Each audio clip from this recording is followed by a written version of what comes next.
Добро вечер и добро ни дојдовте. Човекот е најбогат и најсилен, велат кога ја знае силата на зборот. И велат дека нема посилно оружје токму од зборот. А зборот и начинот на кој ќе се каже и тоа како има енергетска вредност. Па оттаму и енергетската вредност на зборот во клетвите и благословите, потоа во магиските и обредните ритуали, како и во песните. Токму за символиката, значењето, ефектот и енергијата која има зборот во нашето секојдневие, вечерва во тунел со моите вечерашни гости. Ќе ги поканам Тихомир Стојановски и се разбира Огнен Неделковски. Добро вечер и добро ни дојдовте. Човек кој пишува толку многу, кога песните за опрашање. Добро вечер, Тихомир, за вас. Огнен, добро вечер, повелете. И значењето, реков, на истиот во секојдневието. Иако навидум ќе речат, збор си е збор. Но оние народните, како велат, и челични врати отвара и така натаму, па токму неговата символика и значењето во секојдневието, колку и да ни се чини навидум неважно, сметам дека е од многу големо значење за нашиот живот и добробитот на истиот. Ајде да тргнеме оттаму, има ли на вистина толку силна моќ зборот, за која ние самите и не сме свесни? Тихомир, повелете. Па, како ќе го прифатите ја зборот од каде доаѓа и каде завршува? Значи, ако зборот го прифатиме духовно, или можеме да го прифатиме и душевно, дека е нешто тривијално, дека е така дојден, даден. А можеме да појдеме и од историската категорија. Македонија има голема традиција во зборувањето. Можеме да спомнеме неколку елементи кои се важни историски. Орфеј, митскиот македонски цар, ги дарил словата на македонците на тракејците. Тој е првиот што дарувал слова во Македонија. Вторите дарувани се Свети Кирил и Методија, кои ја даруваа глаголицата. Третите Свети Климент и Наум, нели тој пар кој ја дарува кирилицата. Значи ние како и да се свртиме ќе разбереме дека зборот доаѓа од Бога. И да тргнеме во најголемиот учебник за словото и за зборот, во Светото писмо, на студентите им кажувам дека е тоа најголем учебник за сценски говор. Бидејќи тој го кажува, на почетокот беше словото и словото беше во Бога. И ако тргнеме ние од таа вредност, и словото е во Бога, и вие сте во словото, и тоа се овоплотува во вас, и станува живо слово, тогаш и начинот на кој вие ќе се однесувате кон словото е еден духовен начин и ќе размислувате на кој начин ќе го употребувате. И во секојдневната комуникација, во секојдневното општење, а и во делата кои дарбите што ви ги дал Господ да пишувате песни, да пишувате драми, романи и така натаму, ќе размислите дека словото има вредност, дека не може да се употребува тривијално и дека секој изговорен збор, озвучен збор патува некаде. Посебно во јавното зборување. Кога ќе излезе еден човек исправен на сцената да каже нешто, треба да размисли каде завршува тој збор, бидејќи ако словото е Божјо, нели ако се воплотува и словото стана тело и се всели во нас, како што вели по Евангелие по Јован, полно со благодат и вистина, она што го учат уметниците, живо слово, слово кое го напишал друг, во конкретниот случај ако е дадено од Бога, кој влегува во вас, го оживувате и со тоа ја допирате публиката, пренесувате една порака која ги допира. Имаме такви феномени. Кога зборува некој човек духовно, луѓето плачат, се смеат, стануваат подобри. Она што Аристотел го нарекува катарза, да се промениме, нели? И словото, тогаш вие ќе видите дека е тоа порака, дека тоа е создавање. Озвучувањето на словото е создавање и тоа некаде завршува. И каде завршува е интересен пример, посебно во уметничките категории. Ние имаме пример во театарот кога актерите не прават разлика од нив и тоа слово што го учат. Имаме една драма од Шекспир, например Макбет, и познато во театарските кругови. Таму Шекспир подвлекол, инаку во Шекспир многу се споменува Господ и затоа тоа дело кое останало 500 години се игра по цел свет. Се поместени трите баби кои бајат и вражаат. И сите знаат дека кога се игра Макбет се случуваат некои чудни работи. Паѓа актерот, се крши, умира некој. По цел свет, дури и во македонскиот пример, кога се играше во драмски театар. А можам да го кажам и својот личен пример, кога го говорев Макбет, се случува некои чудни работи. Ми паѓаше бойлерот, додека се капам, ќе направив судар, ми се запали печката. Значи, сваќам дека таму има некои кодови и зборови кои ги презел Шекспир. Можеби не размислувајќи дека тие имаат еден друг код, не божествен начин. Значи, кога словата ќе се поместат во една состојба и кога ќе се направи еден код на зборување и повторување, тие дејствуваат, дека тие се живи. И кога знаете дека словото е живо, вие ќе имате одговорност. По Светото писмо вели ќе одговарате за секој изустен збор и тогаш ќе му придете на божествен начин. И ќе знаете што треба да се зборува, а што не треба. Бидејќи ако посеете благи слова, тогаш ќе жнеете благост. Но ако посеете омраза, каде завршува тоа? И затоа е важно зборот. Зборот навистина треба да му се приде на еден духовен начин, не на душевен. И тогаш ќе дојдете дека создавањето на дела кој е дадено од Бога се за тоа да луѓето да ја сетат таа божествено што постои во словата. Зошто немаме култура, однос кон зборот? Едноставно не го забележуваме. Како што пред малку и рековте за изустувањето, дека треба да се внимава, нели, како го изустуваме и со каква мисла го изустуваме. Чинам дека живееме во време кога, нели, се лесно се изустува, па и тие клетви за кои сакаме и вечерва да зборуваме или зборови кои се навистина непријатни да се изговорат, но ние можеме да ги слушнеме на секој чекор. И некако живеат во секој од нас и тоа многу. Многу повеќе од оние кои ќе те благословат. Па видете, ако ние тргнеме повторно ќе кажеме од констатацијата кој го дал јазикот и каде тој поаѓа и каде завршува. И од каде ќе учиме да зборуваме. Кој е нашиот учител на зборувањето? Ако ние се научиме да зборуваме на еден начин, нели, во духот на тоа, ако свети Кирил и Методија, нели биле војници молитвени војници на Исус Христос и ги дале словата, нели? А потоа дошло свети Климент, дал една друга состојба, други слова. Иако тие во себе содржат една божествена природа, со кој вие ако им придете на божествен начин, вие можете да вршите молитвена преобразба на луѓето. Ако се помолите ги благословувате. Пробајте, например, кога ќе се налути некој на вас, кога ќе вика, вие благословете го во кроткост. Ќе видите за неколку минути што се случува со него. Се чувствува веднаш преобразба. И ако го научите тоа, а како ќе го учите словото ако не го читате Светото Писмо, кој е најголем учител на говорот? Ако не ги извлечете тие принципи од најголемата духовна драма, напишана од Господ, тогаш како ќе научите како да се зборува и како да се создава. Тогаш ќе научите како треба да се кажува, да се благословуваат луѓето. И ако вие им придете на луѓето и почнете да ги благословувате, да сте живи, да имате век, Господ да ви го отвори патот, да се намножи љубовта во вашите срца, дајте да ги раскинеме границите, дајте да живееме како браќа и пријатели, да не ги мразиме другите што не се како нас. Ако ги научиме да ги пеат нашите песни, она што македонската култура е богодарувана. Видите колку е дарувана со слова, со песни, со фолклор, со обредни адети кои од време на време можеби преминуваат на другата страна. Кога народот ќе заборави дека словата се од Бога, кога ќе ве притеснат од сите страни, кога сакаат да ве распнат, народот веројатно заборава. Кога ќе му стане тешко и почнува самиот да пресудува, да колне, да пцуе, да се лути. И таа енергијата од тие слова што ќе ги изговори, не размислувајќи потоа, некаде завршува. И каде завршува? Ако јас сега се намразам и почнам да викам, и да ја упатам кон некој друг човек, ако ја заслужува и тој ја прифати, ќе се размножи меѓу нас двајца, па ќе се вклучи кон некој трет и тие слова тогаш завршуваат на еден друг начин, не на божествен начин.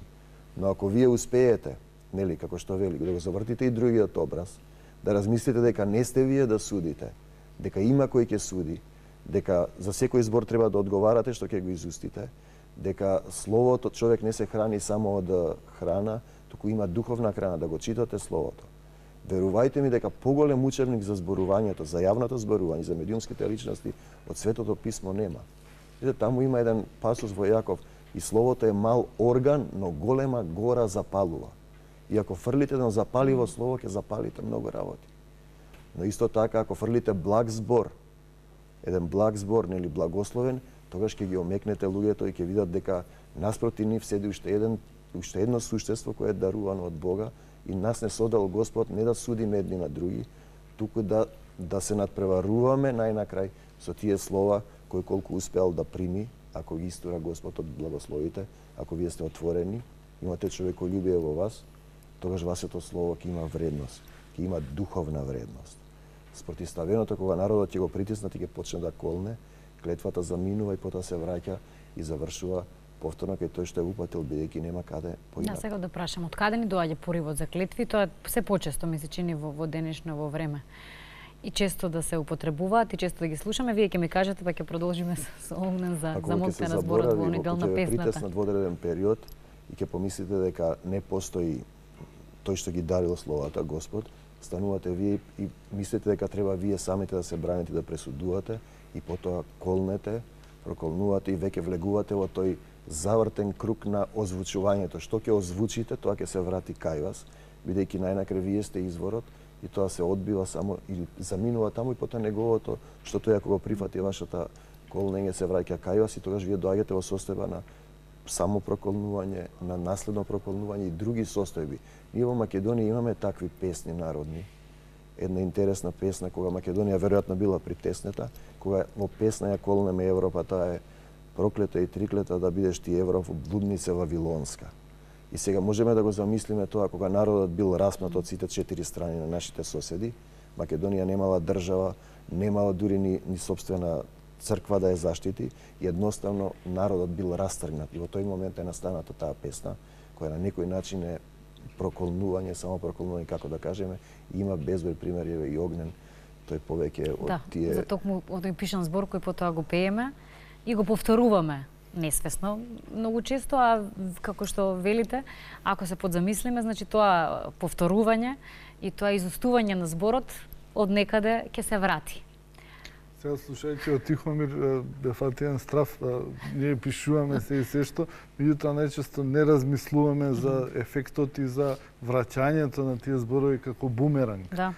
Така, да, јас се замислив кога го зборуваше тоа, се велам. Мислам дека треба многу повнимателно и поретко да пишуваме. Кога седнувате и ги пишувате песните, инспирацијата е да таа, животот се околу нас, можеби нешто наменски пишувате кога ќе се побара од вас, дали е љубовна, тажна, тривијална, некоја, нели треба да се раскаже приказна состојба и така натаму. Вие кај вас како пак чувствувате? Што ве понесува и ставате ли некаква граница од тоа до каде може? Кој збор може се да влезе во една песна, бидејќи нели по тоа ќе се пее. А имаме рака на срце многу песни кои звучат страшно кога ќе обрнете внимание на самиот текст.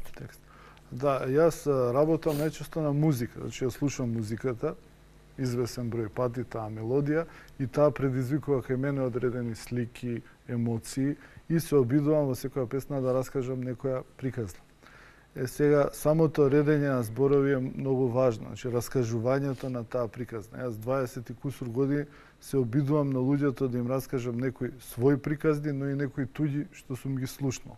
Сега некогаш во тие рефрени, кога дознав за што ќе разговараме, правев анализа на некои мои текстови и дојдов до заклучок дека во тие мои 1000 текстови колку што се досега изведени, да, меѓу другото има дури и такви клетви во некои од народните песни посебно што се изведени. во тие фолклорните песни имам исклучително многу. Иако кај мене во секој случај доминираат тие љубовни пораки, позитивни во секој случај, на простување, на помирување, на сакање, и доминираат во сите тие текстови и се обидувам внимателно да ги пласирам сите тие пораки, затоа што сум свесен дека текстот, односно зборот, според мене, е најважен во една песна. Тој допира најбрзо до слушателот, односно до гледачот, затоа што обичниот човек не знае за кои акорди станува збор, за кои хармонии и така натаму, тој го слуша пред се зборот. И тој допира или не допира до него. Го погодува или не го погодува, се препознава во таа приказна и емоција или воопшто не се препознава. Затоа мислам дека текстовите се многу значајни во една песна, ако не најзначајни, а кај нас, за жал, во последно време, се помалку внимание се посветува на текстот, пишува буквално секој, не ни прави анализа што пишува, медиумите го емитуваат тоа исто без некои условно речено цензури, без некои филтри. Во минатото јас се сеќавам токму овде во македонската телевизија имаше филтри, буквално се знаеше кој може да напише и каков текст може да напише и што може воопшто да се емитува на телевизија или на радио, а што ни случајно не може да се емитува, меѓутоа сега тоа го карактеризираат како нешто модерно, како некој сленг, како некои новости кои што ни доаѓаат од горен или од запад и така натаму, меѓутоа ефектот од сите тие текстови со вулгарни содржини и слично е страшен, особено кај младата популација. Конкретно јас успеав да речеме на крајот на 90-тите години преку текстовите конкретно што и пееше Тоше Проевски на младите луѓе да им пренесам едни убави пораки за љубов, за простување, и сите тие беа прифатени. Успеавме да ги научиме и правилно да се изразуваат, затоа што авторот на текстот има мисија да ги научи особено младите луѓе како правилно да користат својот јазик, да не користат србизми, турцизми и било кои други туѓи влијанија, значи да се заштити на тој начин македонскиот литературен јазик. Авторите имаат и таа мисија, меѓутоа во последно време тоа се заборава.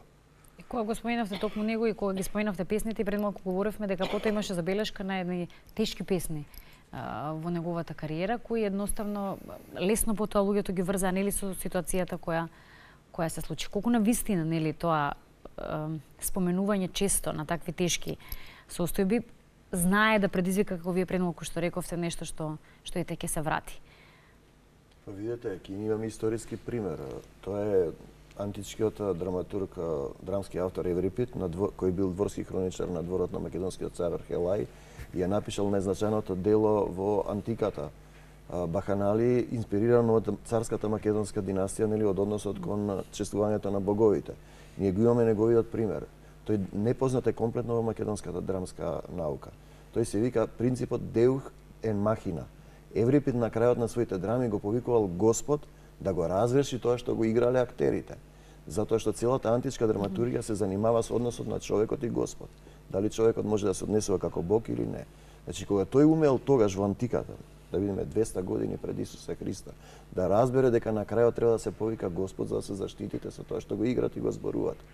Инаку, како би можеле вие, замислете еден уметник или пејач, да пеете некои текстови кои се, да речеме, драмски, страшни, кои се текстови кои се во кратка, да речеме, една песна, содржи илјадници години, например, искуство од народот, да ја отпеете, да помине низ вас, а уметникот кога пее не прави разлика меѓу себе и пеенето, бидејќи тој се поистоветува. И кога со чувства ќе ги изговорите зборовите, тие се материализираат понатаму во неговиот живот. Имаме примери од големите актери. Ричард Бартон, например, во Хамлет на крајот завршува со стравови. Лоренс Оливија се плаши да остане на сцената. Тој вели ликовите на Шекспир се како канибали те јадат. Ентони Хопкинс зборува за демони кои влегуваат во него за да го игра кога јагненцата ќе стивнат. Ентони Перкинс завршува во Психо, завршува во ова.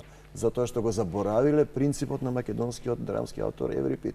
На крајот да го повикаат Господ да ја заврши, она што го одиграли го материализирале да не се одрази во нивните животи. Актерите имале молитва, кажувале, го повикувале како што почнува Илијадата, гневото Божице, спеј го на Ахила, синот Пелеев, така почнува Илијадата. На крајот се повикува Господ да го разреши проблемот. Инаку вие ќе помислите дека сте Господ и почнувате да создавате, да материализирате и тоа некаде завршува најчесто во вашиот живот. На актерите почнуваат да им се случуваат ликовите кои ги играат во нивните животи и потоа ќе видите каде тоа завршува. Затоа ние на ФЕДУ воведовме еден предмет духовно зборување. Тоа подразбира дека на почетокот на прва година работиме, еве сега, Евангелие по Јаков од Светото Писмо. И ме прашуваат студентите како да се зборува тоа. Не знам, отворете го, звучете ги словата и научете нешто. А таму има толку поуки. И се случи дека студентите од прва година, неопитни, го спремија целото Евангелие по Јаков и го играа во гимназијата Орце Николов 2 представи. На часот беше штама, професорката вика никогаш учениците не биле толку мирни. Моите студенти играа, значи во една, и видовме дека кога на словото ќе му се приде на еден духовен начин, нели, да научат, тогаш тоа останува, односно ја има својата.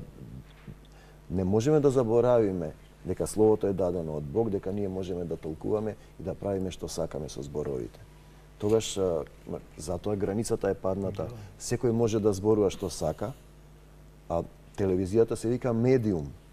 Медиум на другите јазици во англискиот значи човек што соопштува нешто од Бога, што е даруван да ја гледа и днината, минатото и сегашноста да ги поврзува. Значи не сличено е овој медиум кој може да сее љубов, да сее мир, да сее духовност или да сее душевност. Секој да се кажува и да, например, сме гледале луѓе кои јавно излегуваат и делат нации, шират, фрлаат зборови на слова на омраза кои најнакрај ќе треба да ги ожнеат по тоа самите. Тоа е суштината. И ако пејачот сам себе си повторува одредена песна, ние имаме песната за Загоричани, која вистински настана ја пееме на свадбите. Така Огнен. Мелас Каравангелис во село Загоричани. Значи Паулос Мелас и Каравангелис правеле етничко чистење и убивале безпомошни старци, жени и деца. Таа песна во Егејска Македонија ја играме ние денеска, тоа е вистински настан.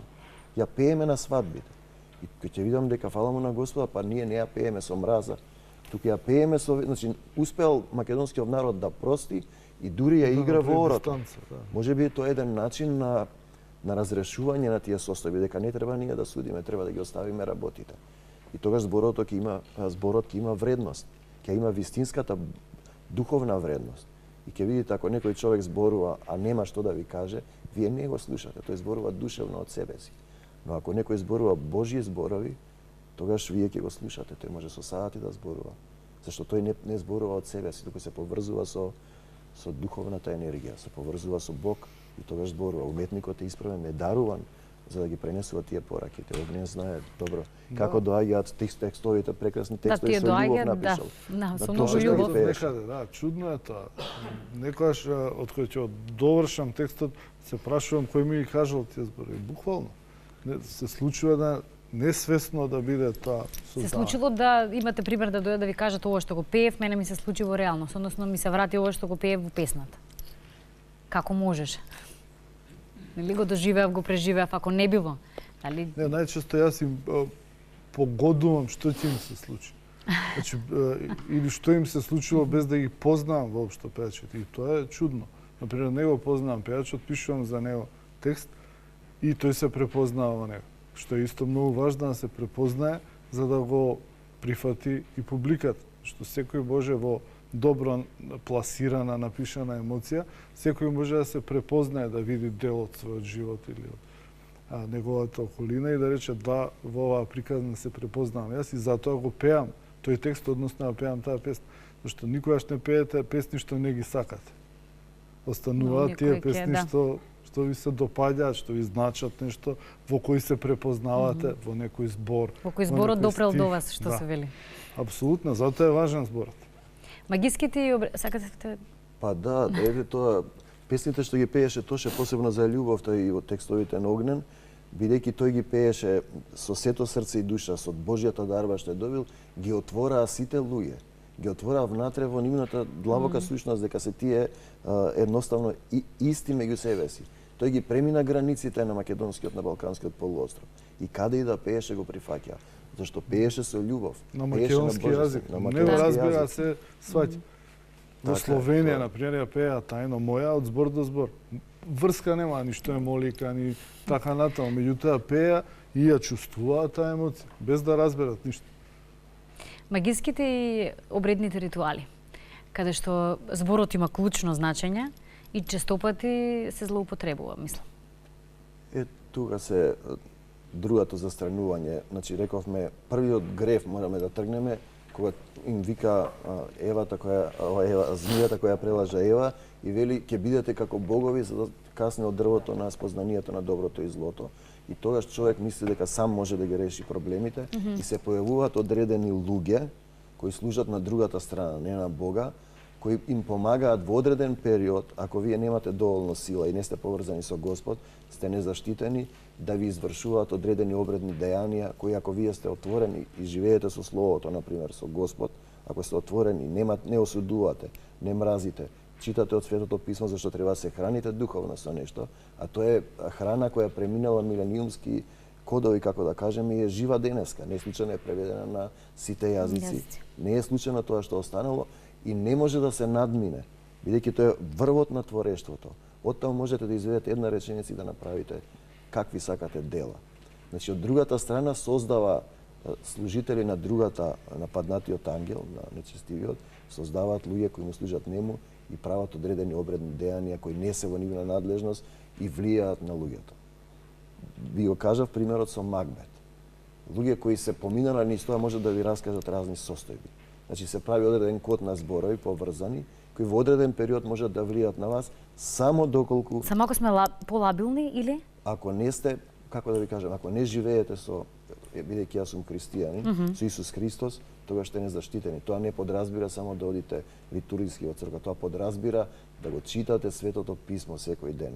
Имаме примери, Светото Писмо не случајно се вика Свето Писмо. Сега видов во Бугарија, например, не се вика така, туку Библија.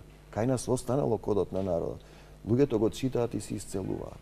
Таму ќе го најдете одговорот на сите ваши состојби и проблеми во животот. Друг учител немате.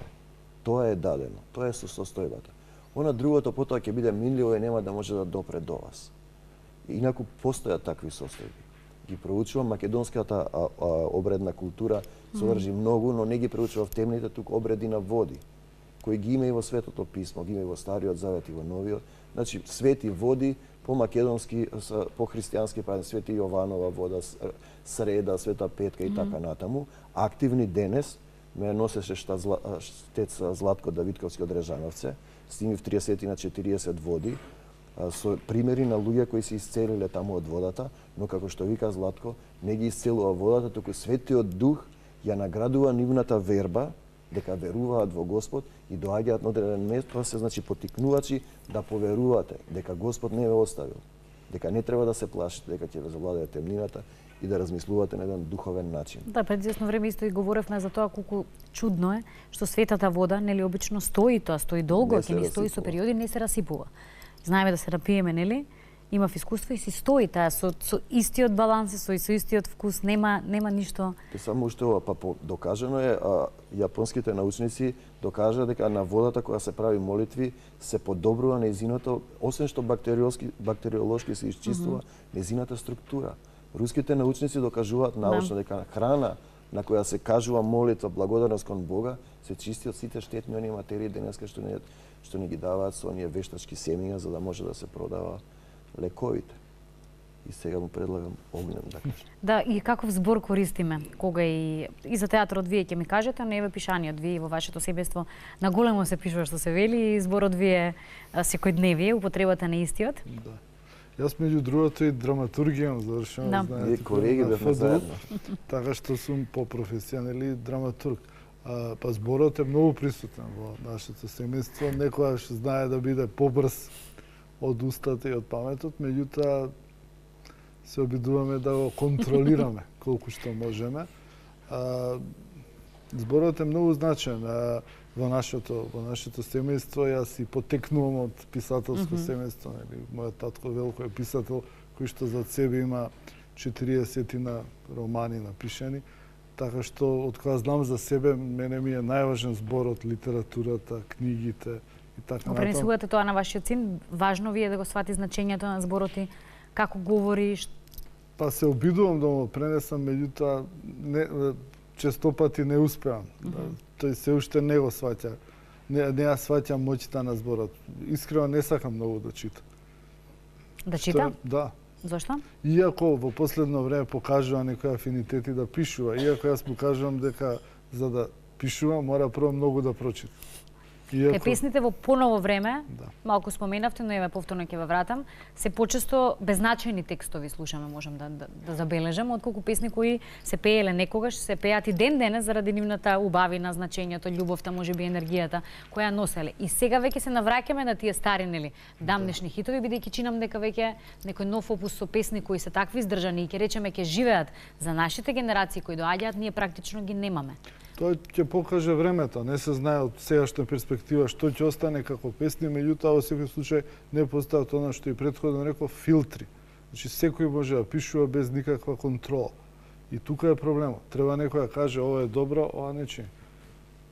А не може секој да пишува, тоа во секој случај. А кај нас за жал секој пишува. Некој за да заштеди, да не плати текст, некој за да ги излечи комплексите на дел од своите роднини и пријатели и се создаваат текстови кои што немаат никакво значење ни вредност. Најчесто. Вие исто пишувате, односно си работите на една магистарска беше работа која е привршена? Не, на докторска. Докторска, се извинувам. Тоа го истражував обредот и театарот и посебно во една последна фаза молитвен и литургиски театар, нешто што е познато во значи молитвен театар кој се враќа на почетната кота кога првиот актер излегол од дорото и почнал да ги кажува зборовите што му ги дал Господ. Еден литургиски театар, прв пат оваа година имавме едно несекојдневно искуство Немавме никаква интервенција, значи поместивме една представа посланија, Евангелие по Матеј и посланијата на апостол Павле со еден хор, молебствие и ги одававме на театарските игри Војдан Чернодрински. И ние не знаевме како ќе одекне тоа и бевме воодушевени бидејќи луѓето толку го примија тоа, едноставно двајца актери зборуваат текстови од Светото писмо и ни се потврди тезата дека најголемата духовна драма е Светото писмо и дека човекот кога игра за Бога сите го разбираат. Тоа што го рече Огнен на словенечки, последниот месец дена бев и во Србија, во Вршац и во Габрово во Бугарија со многу слични текстови. Значи кажував делови од оваа представа на македонски јазик. Во Србија на србите ме прифатија, една актерка од театарот во Вршац ми вика сакав да се качам со вас да ја кажам молитвата. Сега во Бугарија се мислев дали ќе ги разберат, бидејќи тие македонците полесно разбираат и српски и бугарски, бидејќи јазикот тргнал од тука. Тие толку ја прифатија представата, значи кога и вие зборувате од своето срце, ги разбираат сите работи. А падот на јазикот е производ на она што на Света Гора во Македонија е копијата на Холивуд, значи произведува еден агресивен индустријски јазик на борба меѓу луѓето кој ќе завладее и единствениот сон е да заработиш $1.000.000 да побегнеш. Ако е тоа сонот на современиот човек, ние навистина сме го изгубиле патот. Сме го изгубиле патот и сме го изгубиле она што нашата божествена природа. Одиме во цркви, верници сме, барем така нели изгледа тоа масовно одење и посета на црквите кога посебно големите празници се во прашање, но барем имам впечаток дека не ја разбираме вистинската суштина на посета на храмовите црквите во тој момент и далеку од вистинското спознавање на она што значи нели молитвата или она што можеби во моментот се опејува во црквата и слично. Ако не го читаме Светото писмо, одиме само во црква и палиме свеќи, нема да можеме да ја разбереме работата. Молитвата е разговор со Бога. Господ ви оддал тоа да вие да му се обратите. И му речете, Господе Исусе Христе, денеска те молам направи тоа. Можете да разговарате. Ако имате постојан контакт со Господ, тогаш ништо не може вам да ви стори. Ако вие живеете, тогаш нема да осудувате, нема да мразите, ќе бидете здрави, исполнети со Божиот дух, исполнети со Светиот Дух ќе престојува во вас, ќе ги имате дарбите како Огнен да пишувате стихови, но ќе знаете дека тие се од Бога и Бог ќе истори од вас. Светото писмо вели, кој верува во мене, живи реки ќе потечат од неговата утроба. Творец кој знае дека создава за Бога, бесконечна можност има да создава. Верувајте ми, ќе свати дека Создателот е Господ, но ве користи вас за да ги подсетите другите што го заборавиле Бога, да се вратат, и друг пат нема. Каде завршува тогаш човекот? Можете ли да замислите? Како да си ги научиме децата и новите генерации на моќта на убавиот благословен збор? Читање на писмото можеби? Читање на писмото, медиумите имаат голема улога во тоа. Вие овде го имате и ова театарот како масовна и елитна култура, ова е ваша книга. Да. Го имавме театарот едно време многу интензивно присутен во нашите животи, со како што велите и представи со еден малку поинаков концепт и содржина на текстови. Слично е, сега мислам дека имаме и тоа како да театар и се враќа пополека публиката во театрите, но колку ги имаме вистинските текстови на сцена? Па видите, има една интересна исто од Еврипид. Ако театарот има што да му каже на своето време и ги врамува општествените конфликти, тогаш него ќе го разбираат и ќе доаѓаат луѓето да го гледаат. Тоа е место каде што духовно се разрешуваат проблемите на денешницата. Тој проблем ние го имаме ако Гротовски можел да вика на глас Полска е жива, да живеат пољаците и да ја почнува својата театарска представа со тоа и да ги споредуваат неговите актери со католички монаси кои даруваат некаква светлина на сцената. Имам еден Ерик Бентли, познат критичар кој е гледал представата на Гротовски, рекол, јас сум просветлен. Може да замислите со каков интензитет тие играле. Значи, тие престануваат да играат.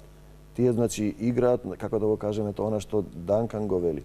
Играме за да го прославиме Господ и тогаш имате духовна и божествена енергија. Тоа што театарот ја менува, ќе ги менува луѓето. Тоа што го вика Аристотел катарза. Кога ќе благослови некој со убаво дело со љубовта, вие се отворате, нели? И разбирате дека сте создадени од Бога и дека треба да живеете во таа љубов, а не да живеете со омразата. Тоа е мисијата на театарот. А другата е кога го заборавите Бог и се себе афирмирате. Еден ден ќе дојде тој другиот да ви наплати.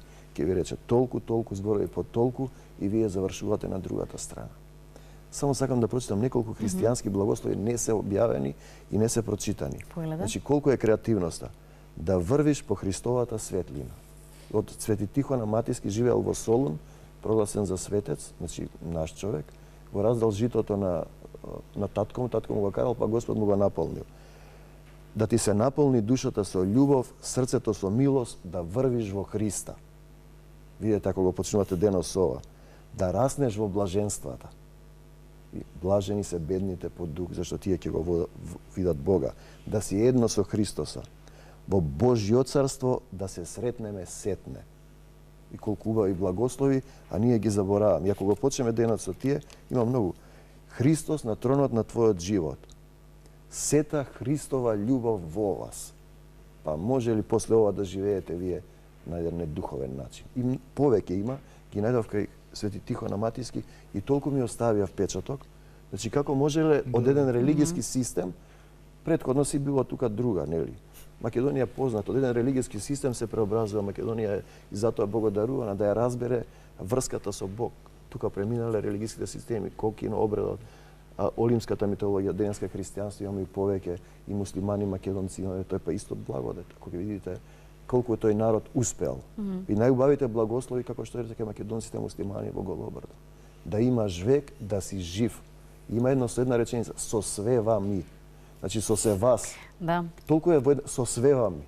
Викам, што значи тоа? Па сите заедно пак да сме. Сите заедно, едно во Господ, во уметноста, во дарбата. Па мора од некаде да се тргне за да се врати малку барем вербата во моќта на зборот, значењето на истиот, или вака барем да се подразбудиме, бидејќи сме или во некој сон, или пак едноставно го забораваме тоа вистинското значење, бидејќи барем новиве генерации, ако им кажеме некој благослов, тие се подсмеваат, им е се смешно, им звучи смешно и поинаку, очигледно или претпоставам заради тоа што не ги слушаат толку често како можеби ние што сме ги слушале од нашите баби и дедовци во секојдневието и во обраќањето. Интернет, врската и учењето токму од тој медиум, мислам дека повеќе малку ни штети од колку што ни оди во прилог на воспитување на децата и можеби на крајот на гриштата па и училиштата треба да обрнат внимание на употреба, моќта, значењето вистинско на зборот кога ги описменуваат, што велиме, нашите деца, им ги даваат основите нели во комуникацијата. Театарот останува ваша најголема љубов, преку театарот велите токму сето ова си го реализирате и се обидувате моќта и значењето на зборот да ја пренесете како што тоа со векови, со генерации го правеле и да го пренесете. Има да повидок нешто ново интересно со вашите студенти? Па, ова година, како што реков, првпат ја работевме Евангелие по Јаков и навистина остави добар впечаток, бидејќи тие сами се организираа и удира со ударен инструмент, со тарабука. И толку убаво помина, видов дека навистина тоа дава една друга можност. И кога држевме курсови за јавно зборување на факултетот со луѓе што не се актери, например економисти, правници, професори и други, видов дека оној молитвен слој што го нарекуваме духовно зборување е најискрениот слој што постои во секој од нас. И дека е многу важно човек да научи, да го најде тој тон, молитвен тон што постои, кој е потребен за да го играте Шекспир, да го играте Чехов и да играте одредени големи драмски улоги. Еве ќе го покажам, например, Оче наш кој си на небесата, да се свети името Твое. Тоа е молитва од Матеј. Еви го Шекспир. О, камо да се стопи тоа гнасно и прегнасно месо. Сваќате дека тоа е најискрениот слој што постои во вас.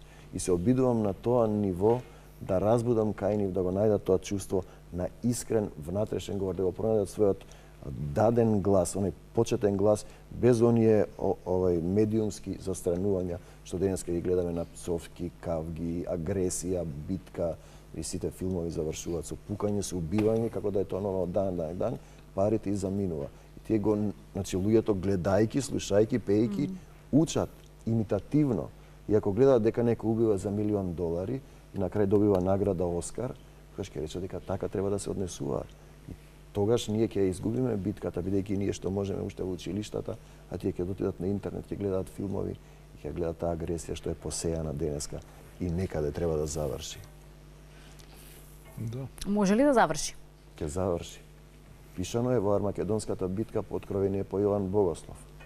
Нели, кога последната битка, кога паднатиот ангел, односно Армакедонската војска со Исус Христос, Ќе го поведат паднатиот ангел и ќе го фрлат во огнено езеро и Господ ќе не крене како Божја црква на небесата.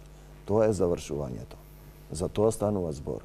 Се случува битка во која човекот повторно треба да го избере Бога или да отиде на другата страна.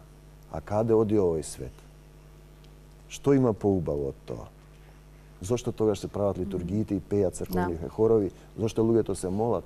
Како можела Ребека Вест во пред војната, Втората светска војна во Македонија да напише дека воодушевена на кој начин луѓето притиснати, ограбени, понижени, без идентитет, да одат и да го молат Бога и да рече силата на македонската култура е во поврзаноста со Бог, не е тоа духовен.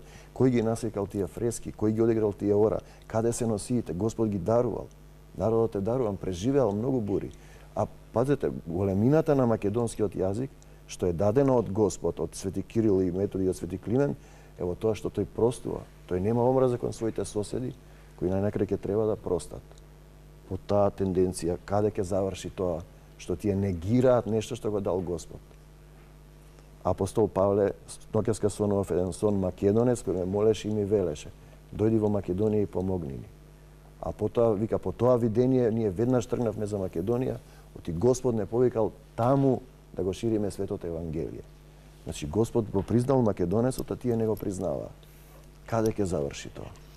Затоа и таа битка кон оваа земја и кон овој јазик да го негираше против, како да рече, богохулија, смртен греф е. Бидејќи Господ го лаа јазикот. Свети Кирил и Методија се светци, Свети Климент е светец, македонскиот јазик е даден од Бог. Латинскиот јазик не е Бог. Го создале луѓе. Кој не е јазикот што го има Александар Македонски, што го нарекуваат старогрчки, е создаден од него. Тие се јазици од луѓе. Тоа е разликата.